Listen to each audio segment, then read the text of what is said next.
We really are pleased to see all of you here for the release of our latest book, which is Enterprise and Innovation in the Pikes Peak region. I apologize, I'm a little winded. I had to carry all of our books down the stairs to the sale area, which is just, you probably passed it coming in. And we have a lot of books. This is actually our 8th book. It's the 7th in the regional history series. Our first book was Reflections of the Pikes Peak region. And so if you all could do me a great favor and buy lots of books so I don't have to carry them back up the stairs. After the program, you'll have an opportunity to do that. And many of the authors and editors or other people involved in producing this book are here. And they'll be here at tables down the hall and be very willing to sign your books and make them extremely valuable. What I'd like to do is read the names of the authors and editors and have them stand up as I read their names. That way you'll know who to look for. We have Dennis Daly. Dennis. Jenny Killender, who couldn't make it today. Nikola Tesla, who also could not make it today. Katie Rudolph. Katie, there you are. Donald McGilchrist. There's Donald. Rick Sturdivant. I know he was planning, but he might be looking for parking. Judith Finley. Hey, Judith. Elaine Freed. And Steve Ruskin. Beth Barrett. She wasn't able to make it. Amy Ziegler. There's Amy. Kathleen Esmiol. And Tracy West. And I don't know if Tracy, there's Tracy. Hi, Tracy. I'd also like to recognize editors Dennis Daly again and Sydney Dean. She's back in the back. Hi, Sydney. Chris Nickel. And Michael Olson. There you are, Mike. And I always have lots of thank yous, but I want to be brief. And so what I'm going to do is just read to you the acknowledgments, because that really encapsulates all of those people who I think need to be thanked. The editorial committee appreciates the timely submissions from the authors, making it possible to publish this book less than 10 months after they presented their research at the 2010 Pikes Peak Regional History Symposium of the same name, Enterprise and Innovation in the Pikes Peak region. This was a first for us. Usually it takes about 2 years for us to get the book together. And so this was an interesting experience. Thank you to Michael L. Olson, a co-editor of this publication, for his knowledgeable guidance and expert editorial skills. This was our first collaboration with Mike as a book editor, and he undertook the responsibilities with enthusiasm and thoughtfulness. We look forward to working with him on additional publications in our regional history series. Thank you, Mike. This book is the product of many individuals' work. In addition to the efforts of the writers and editors, we appreciate the excellent proofreaders who helped ensure this volume is as error-free as possible, and I assure you it is not error-free. Every single time I get the books from the printer, the very first page I open it to, I find something wrong. I've learned to live with that. But the next book, when we reprint these, we always add to the, or make corrections to the errors. So if you see something, don't ever hesitate to let me know. We're happy to make the correction. Our thanks go to Emily Anderson, Sandy Fletterjohn, Tony Miller, Katie Rudolph, Susie Stepanek, and Amy Ziegler. Many PPLD Special Collections staff members undertake a greater share of public service and other work whenever we host events or work on publications. Staff members Dave Doman, Jody Jones, Sharon Conan, Nina Kabursky, Martin Norton, and Bill Thomas are to be commended for keeping everything running smoothly in the department while others are assisting with these projects. We are grateful to the Colorado Humanities. Their long-term financial support has been appreciated for the Pikes Peak Regional History Symposia and for the work they do promoting history and the humanities for the entire state. And we just learned that they approved a grant for this year's symposium, which we're very grateful for. That symposium is film and photography on the Front Range. And if you're interested in any kind of regional history, that should be a lot of fun. There's some flyers just outside the door that you can take. You do need to make a reservation, but it's a free event. And it's all day, but we feed you lunch, so you can't ask for more. We also appreciate the Pikes Peak Library District Foundation, the Friends of the Pikes Peak Library District, and the Colorado Springs Pioneers Museum. They've always committed their funding and time to ensure the success of our annual program. We could not accomplish the symposium without their assistance, and we are thankful that we can depend on them. Special thanks are due Mary Ann McNair and David N. Wetzel for their knowledgeable assistance and feedback on the chapter about Francis Schlater. Thanks are due also to Virginia Church for her donation of photographs illustrating the Sociability Tour chapter, and to Martha J. Tilley for contributing photographs for the chapter about Fannie Mae Duncan. We thank Stephen Collins and Catherine Scott Sturdivant for their faithful support of the symposium efforts each year. Finally, we thank the people, that's you, of the Pikes Peak region who appreciate their cultural heritage and encourage our programming and publishing efforts. And right now, it's my privilege to introduce to you Kay Esmiol. I'll just read a little bit about Kay. Kay received her undergraduate degree from Florida State University and her MA from the University of Colorado at Colorado Springs. During the 25 years she taught English in Academy District 20 in Colorado Springs, she wrote and produced 6 plays and an opera. Her 1993 play about Fannie Mae Duncan led to her assisting Fannie Mae in writing her memoir. In 1996, Prentice Hall named Kathleen Team Teacher of the West and used her play, Voices and Visions, as the basis of a national publication on original research, local history, and theater. Disney recognized Kathleen as their 2001 Middle School Humanities Teacher of the Year. And in October 2002, she taught American Studies and English for the U.S. State Department's Teaching Excellence and Achievement Program in a place I can't pronounce in Russia. Blagovenshch. Thank you. Easier to pronounce and spell. A lot of consonants and very few vowels. Kathleen delights in making history come alive for an audience, whether in a theater or in the pages of a book or in the 1905 Carnegie Library. Please welcome Kay Esmiol.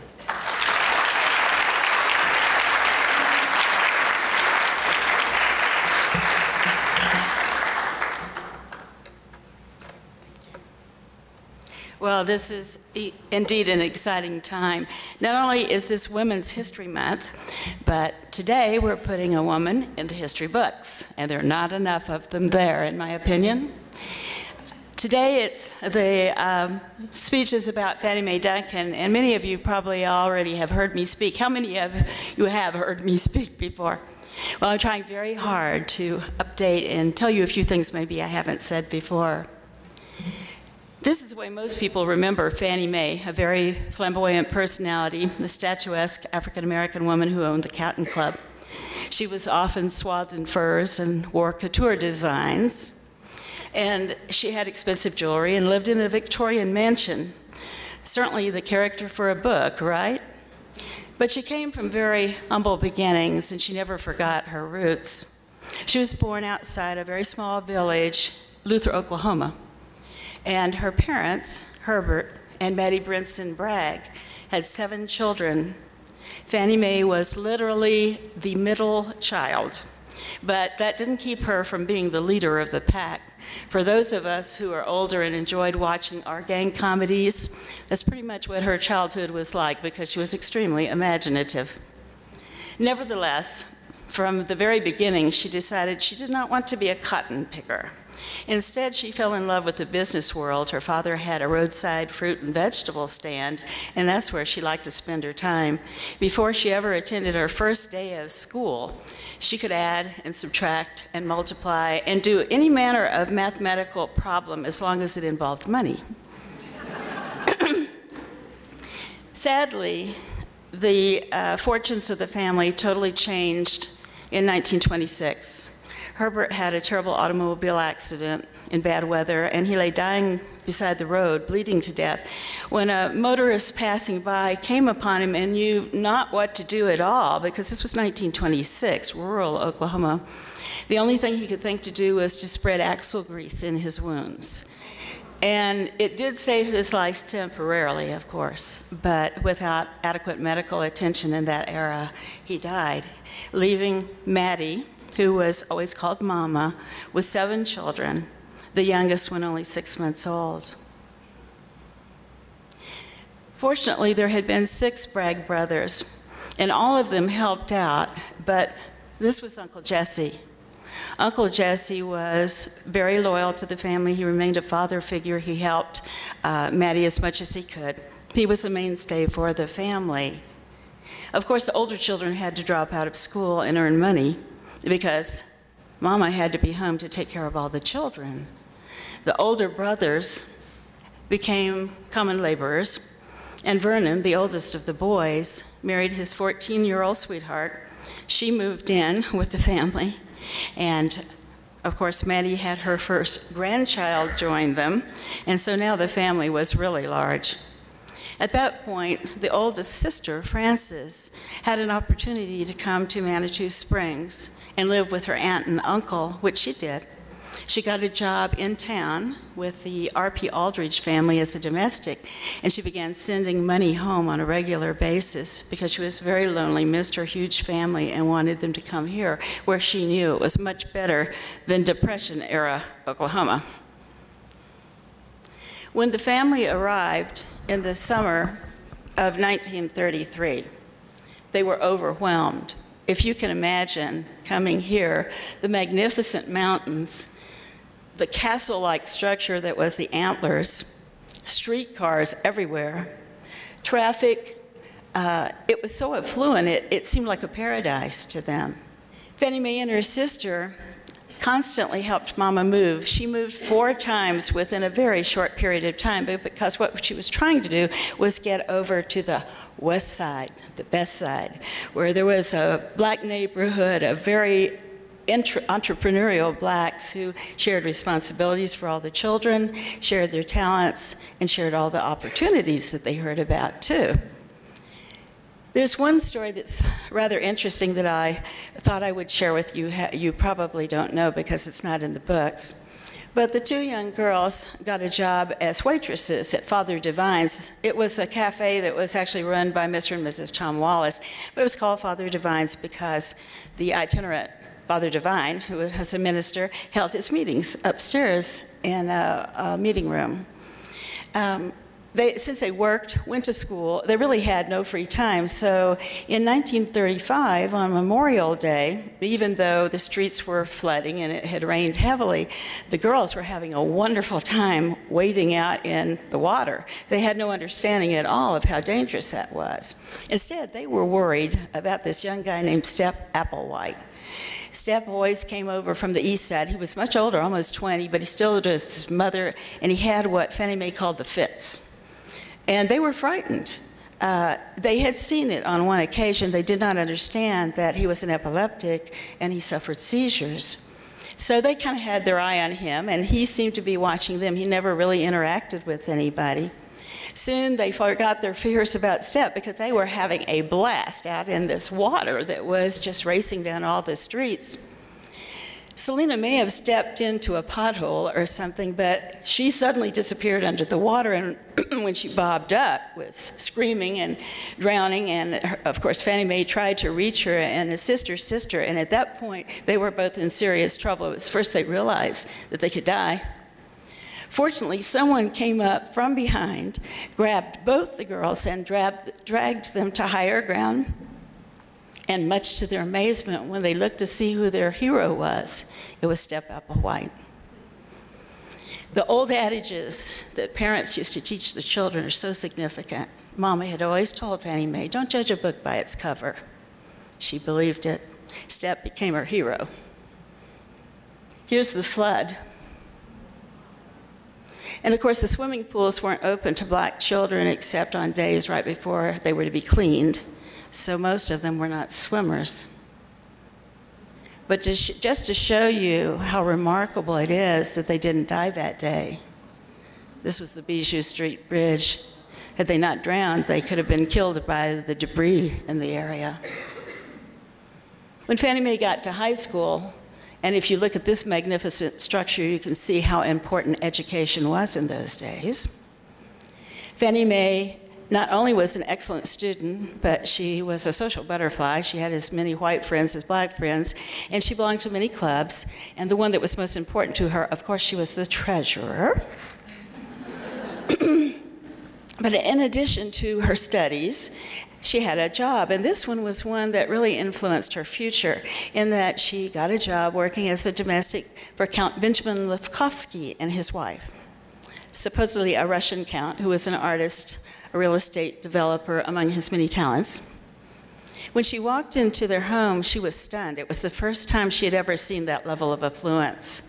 And she polished the sterling candelabra and the flatware and wiped down the ivory keys of the piano. She decided this is what she wanted for herself. And even more, she wanted that for Mama. She dearly loved her Mama and to her dying day took care of her. In addition to all those activities, Fannie Mae joined a basketball team. She was also a top athlete. Mrs. Sam Hunter, who is on the left here, sponsored both the girls and boys teams with her husband. They owned the local mortuary for blacks. And on the right is Ed Duncan, a familiar name to you, I'm sure. He was the coach for the boys team, while Mrs. Hunter coached the girls team. On the first row, kneeling, second to the right, is Donnie Duncan. Now, he was a contemporary of Fannie Mae at Colorado Springs High School. And once Ed watched Fannie Mae on the court, he was a working adult by this time and ready to get married. He decided, that's the one for me. So he consulted with his brother and asked him to intercede. And Donnie found out it was unlikely that Mama was going to let Fannie Mae go anywhere with any older man. But Ed showed up anyway at their house and talked to her at length and charmed her into deciding, okay, maybe Fannie Mae could go to a dance with him as long as the older sister chaperoned. But, Fannie Mae didn't care, I can assure you. Instead, she had a great time. She's the one with the white flowers in her hair. She loved to dance. And of course, later on, that had a lot to do with why she made sure there was dancing at her cotton club. By the time that she graduated from high school, Ed had asked her to marry him, and he had given her a ring which she accepted with the understanding that she didn't intend to get married anytime soon. And when she said anytime soon, she was thinking like 5 years. But even though she was the first high school graduate and the family was very proud that she was the first one in the family to achieve that accomplishment, when she graduated from high school, she learned a harsh fact. Whites went to college, she said, and blacks went to work. Well, she had already done that. And Ed had promised her that if they married, that they could work together. They could have 2 incomes, and that would ensure that she could eventually go to college. It appeared that he was right because she had great difficulty in achieving her dream when she found out how much college was going to cost. What she had wanted to do was go to Langston College and get a nursing degree. She'd never forgotten that her father died because of inadequate medical attention, and she wanted to make sure that didn't happen to any other family. So she married Ed Duncan, became Fannie Mae Duncan. As you can see, she's the only one smiling. The girls in the family had a favorite that they hoped their big brother would marry, and it was not Fannie Mae. However, he said that Fannie Mae was the one he chose, and he was happy with it, and they were to accept her. And I guess they did.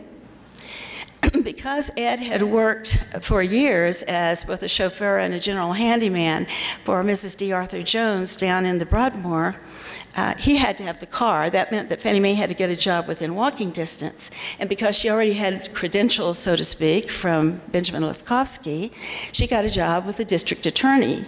Now she had a Russian count as a reference and the district attorney. But history changed everything, and that's when she made a life-changing decision. When Pearl Harbor hit and Camp Carson began to develop on the south end of town, blacks came in as part of the military. But the facilities were segregated. She'd heard that there was an opening as a manager for the soda fountain, and so she decided she liked that job, business. She wanted to get into the business world. She didn't intend to remain a domestic the rest of her life. Meanwhile, her beautiful sister, Selena, became involved with a traveling musician, and becoming pregnant, she dropped out of school and married him and had a little boy who was named Leslie Sylvester Franklin after his father. Mama called the little baby Syl, and much to Mama's dismay, her beautiful daughter moved out to Los Angeles, where she got a job waitressing at one of the major nightclubs, meeting movie stars and famous musicians. And she was so beautiful that she won Miss Bronze America. And then when T-Bone Walker found out she could sing too, looking like that, he hired her immediately to sing with his band. Well, she had no formal training, but she had sung in the choirs here locally, and so she was very polished, and with her beauty and her wonderful personality, immediately she became a hit. And at that point, Lionel Hampton snagged her away from T-Bone Walker, and she became a singer for him. Meanwhile, Fannie Mae had done such a good job out at Fort Carson, which was called Camp Carson at the time. She heard through the grapevine that there was another, maybe even better opportunity. There was a servicemen's club for black soldiers run by the USO, and it was on Colorado Avenue, and they needed someone to run the cafe. Well, that sounded perfect to Fannie Mae because the profits would go to her. She needed a business license, so she showed up at Earl Mosley's office, the city manager, with her credentials from a Russian count and Earl Ford, the district attorney, and now also Johnny James, who managed the PX facilities for blacks out at Camp Carson. She was sure she was going to get that business license. Not so. She was 26 and she was a woman. He was sure that was the most ridiculous thing he'd ever heard. He underestimated her. She showed up every day after work until finally he literally gave her the license just because he wanted to get rid of her. Her real problem, though, was convincing Ed that he needed to leave his job. By now, he was working for the Denver and Rio Grande Railroad, and he had a pension for the first time, and they were saving money and doing really well financially. Why would he want to leave that? He thought they'd reached the pinnacle of success. Well, Fannie Mae needed Ed. You see, they were going to have a cafe they were going to run, and Fannie Mae did not cook. Ed was the cook.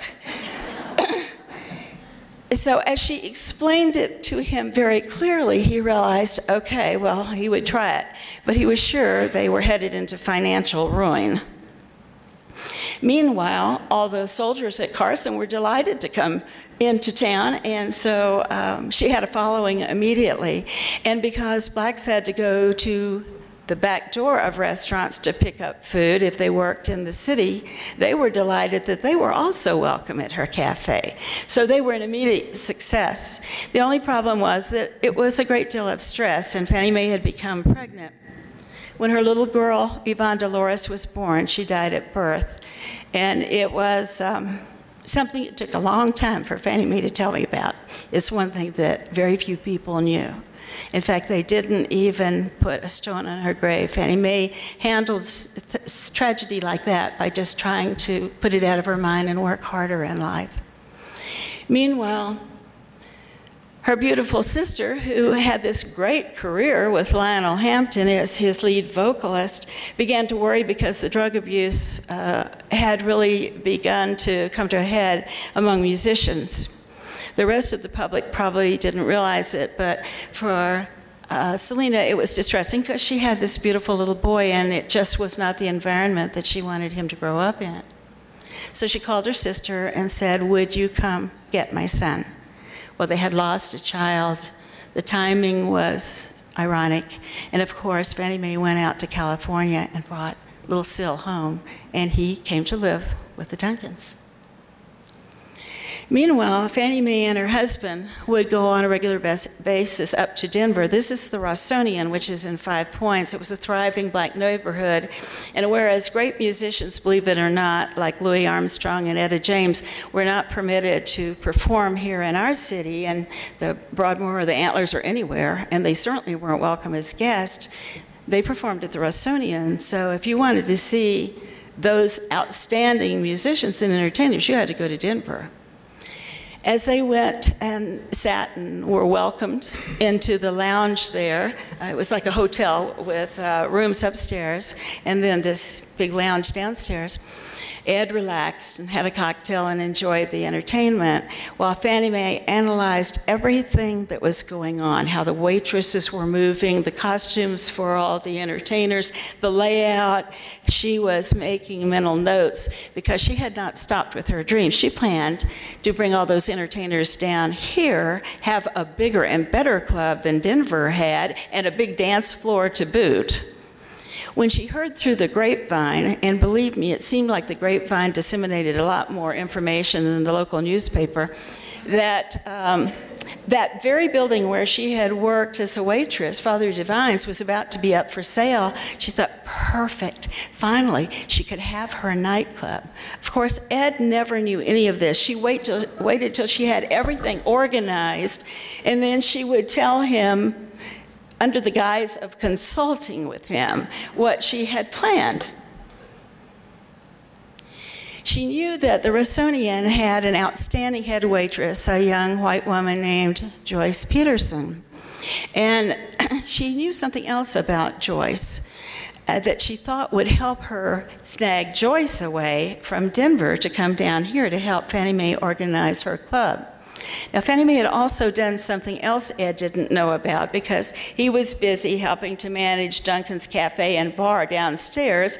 And of course, he did know that Fannie Mae had her brother, Cornelius, playing with his terrible trio, he called it, on the bass and singing upstairs in kind of a makeshift lounge. He just thought that was the way it would be, that blacks would come in and it would be kind of casual, not really a business. Oh no. Fannie Mae spent $4,300 and ordered a 20-foot high sign from the Link Neon Sign Company. It must have been their biggest sale ever in Manitou Springs, which said, Cotton Club, 2 lavish shows nightly, dining, dancing.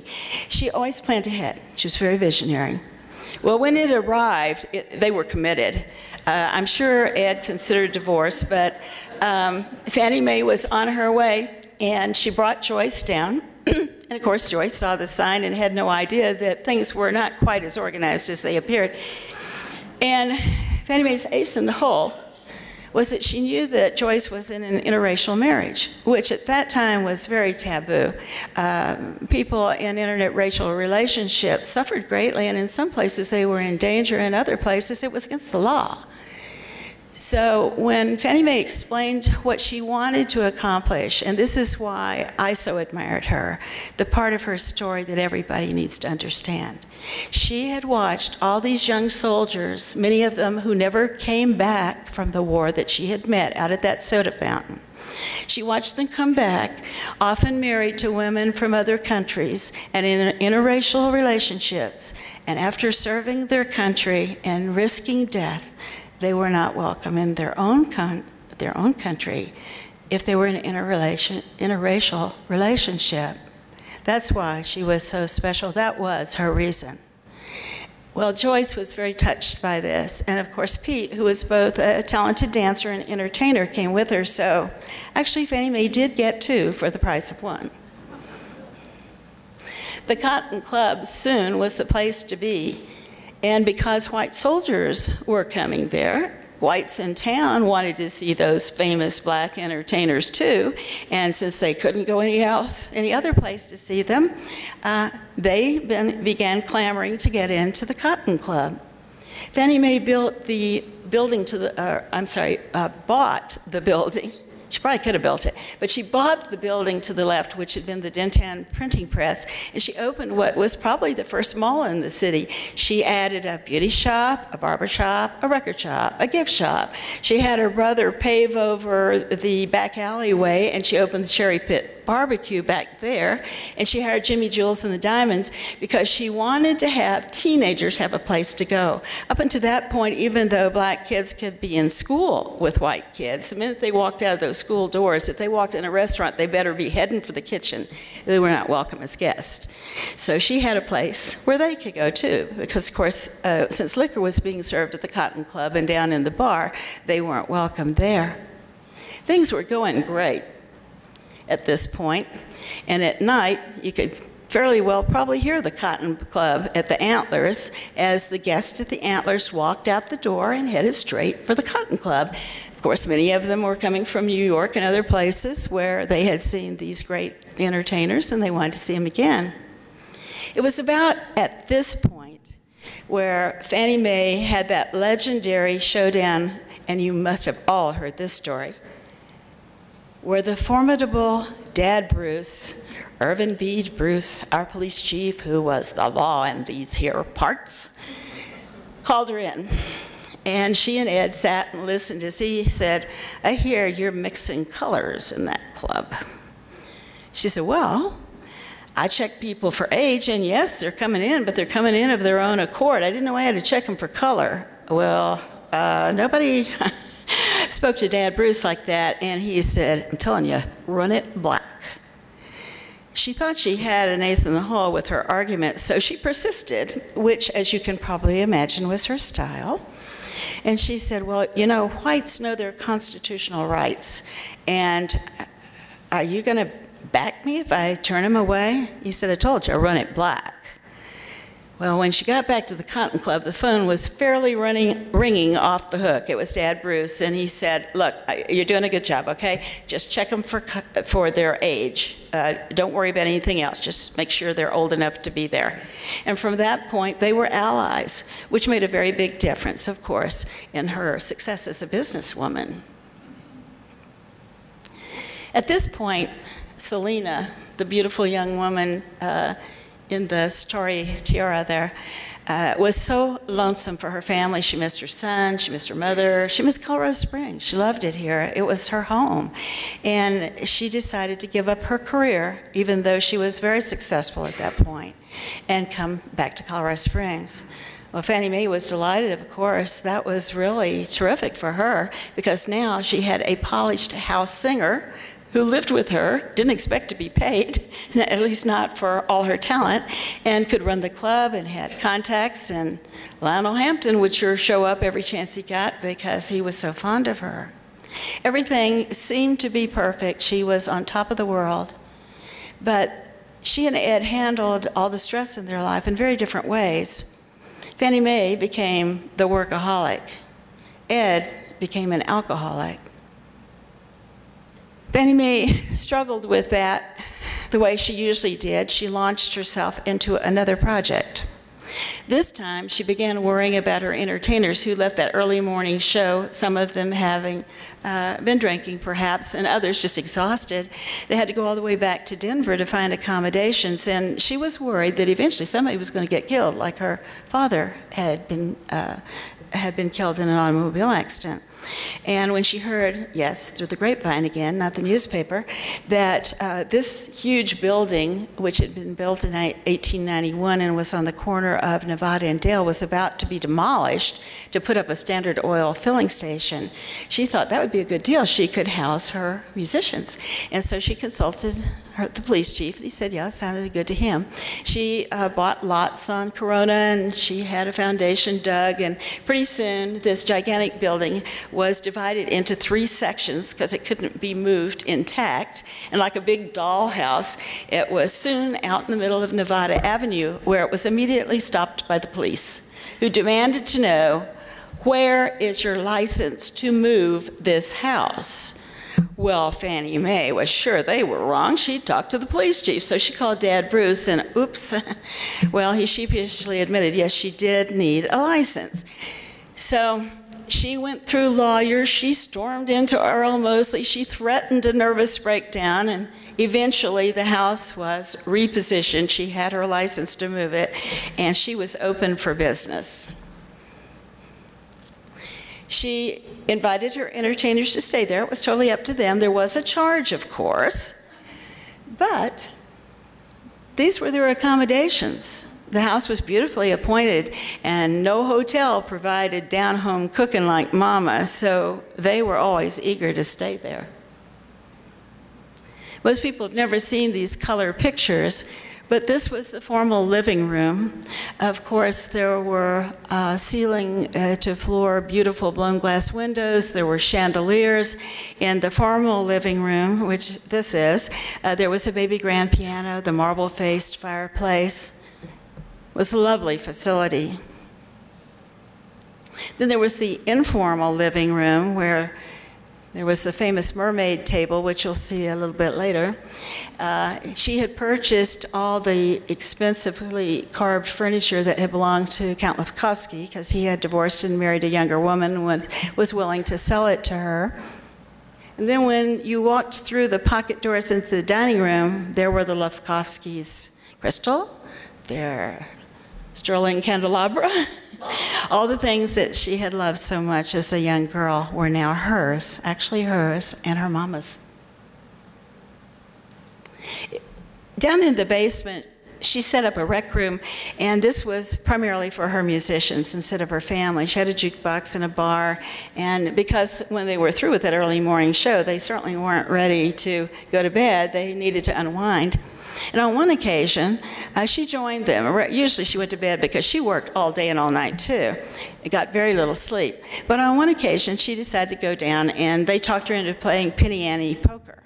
Fannie Mae didn't drink, she didn't gamble, she did not like to lose money, but they assured it was just pennies, okay? So she was sitting there, the jukebox was playing probably a little too loud, and Fannie Mae was laughing and having a good time when all of a sudden a broom came crashing down on her head, and she was being hit from right to left and really hurt. And the entertainers were so shocked, but they jumped up and were ready to take this old lady down when Fannie Mae turned around and said, "No, no, no, let her go, let her go." And the woman looked over her shoulder and said, "Fannie Mae, you get upstairs and get to bed right now. Do you know how noisy it is and what time it is down here?" Well, the man said, "Who was that old lady?" Fannie Mae said, "That was Mama."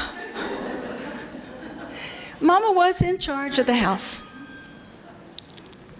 And she kept it spotless, everything always in order, because very famous people came to stay there. In addition to playing at the club, they stayed at the house.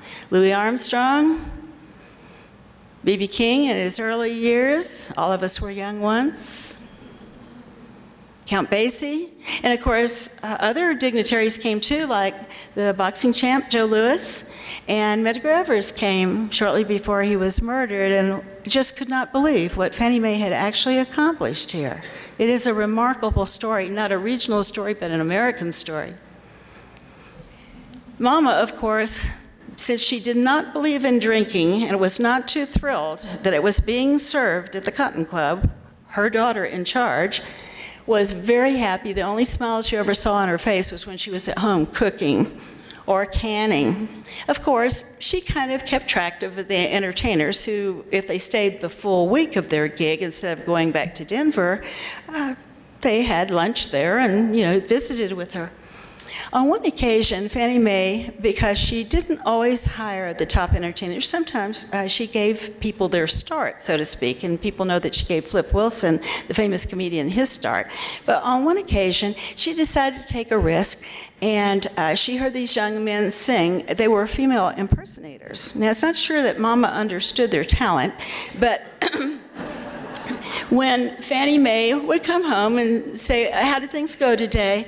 Mama would say, "Oh, just fine. They're so quiet. They just keep to themselves, just always so in costumes. I just hardly ever see them."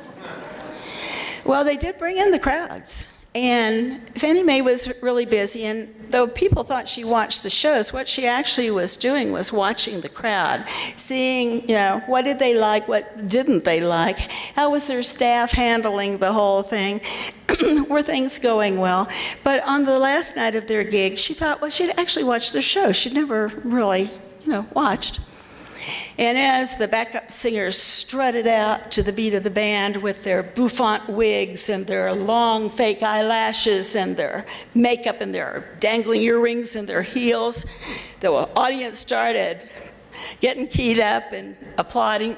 Then the lead singer came out with this satin sheath and all these sparkles across the bodice and slid up the side and heels higher than Fannie Mae's. And the audience was going wild. Hooping and hollering was the way Fannie Mae would describe it. Fannie Mae could see, wow, they really did have the audience in the palm of their hand. She was considering keeping them longer.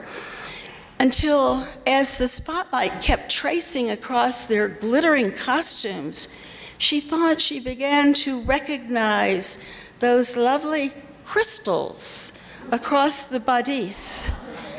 And looking more closely, she realized they were purloined from her chandelier. She was furious. She let Ed know that she was going to wait till they got home, but the minute they got home, he was to back her up. She was getting those crystals back up on her chandelier. Well, Ed was in hysterics. But when she confronted the young men, they sheepishly admitted, well, yes, they were hers, and she watched as they took every one of them off their costumes and put them back up. She probably didn't sleep that night because she intended to usher them out the door, and she didn't want to lose anything else before they left. You can see that Ed's life was different than most men of his era. And as I said, he had turned to alcohol and was very alcoholic at that point in his life. And sad to say, by January of 1955, when they were the talk of the town and had all the success, Ed died of alcoholism at St. Francis Hospital. He was only 42 years old. That left Fannie Mae, 36, and a widow, and a lot of responsibility. People probably thought, especially the businessmen, that she wouldn't be able to maintain all of her enterprises. But she had a very big family.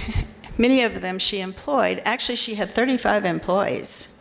And so if you look at today's statistics, she was a mainstay in this community, a very important figure.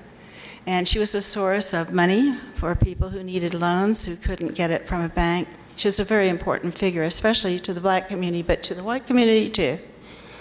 Her brother Cornelius always remained here and was always helpful. But Fannie Mae, at that point in her life, decided, even though she'd been very philanthropic throughout her entire life, that she wanted to do something even more. So she worked with her pool room manager, Al Tresvan, and they had the first social organization that was based on philanthropy, the 400 Club. By now the Antlers would let them come if they paid. And they had social events like this one, where they raised money because they essentially ran a food pantry. It was one place you could go if you did not have food, and they gave clothing to people who needed it. And of course, Fannie Mae was always available to help with financial problems. You would have thought that her troubles were finally over, but no. Her brother Vernon, in the middle here, had remarried, and he and his wife Doris had a beautiful little boy named Gregory.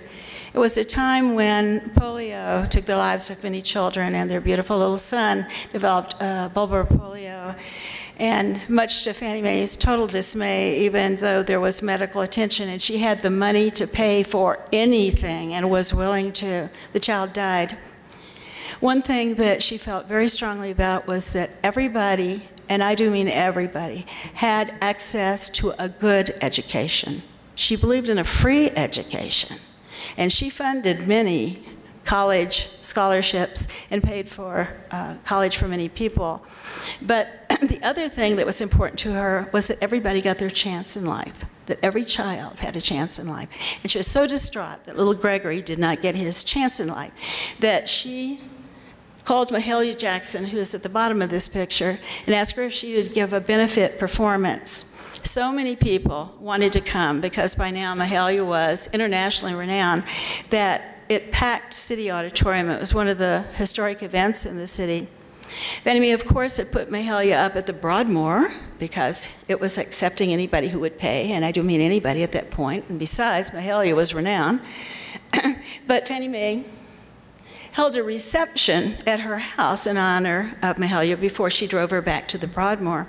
When Mahalia saw this bedroom, Fannie Mae's bedroom, she said, well, why'd you put me up in that old hotel when I could have been staying here?